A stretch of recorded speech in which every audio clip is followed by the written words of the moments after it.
For today's video, atong i-level up ang atong rice. Maghimo ta og Egyptian rice with vermicelli noodles.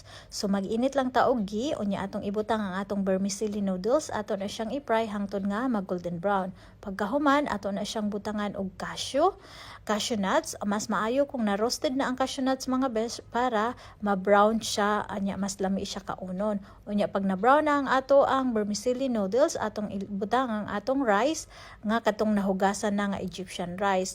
Unya pagkahuman ana ato lang siyang ukayon para nga dili mo dukot no. Unya timplahan nato na siya og seasoning or chicken cubes. Unya butangan nato siya og tubig.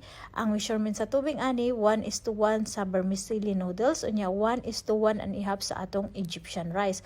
Unya syempre ato siyang ukayon para nga dili mo dukot ang atong nilungag mga beshi. Ukayon lang yun na siya ha, hantod nga matanggal ninyo itong mga dukot sa ilalom. Unya ato na siyang timplahan og salt and pepper para nga nailasa ang atong rice. Unya takluban atong ibalhin sa ato ang rice cooker para sa pagluto nato. Unya mga besh, pag medyo nauga na siya atong ukayon gamay para nga dili mo dukot. Unya pag naluto na bago i-serve atong i-fluff ang atong rice gamit ang tinidor para nga dili siya lata kaunon. Nya mao na ni mga beshi ang atong Egyptian rice with vermicelli noodles. For more recipes, follow!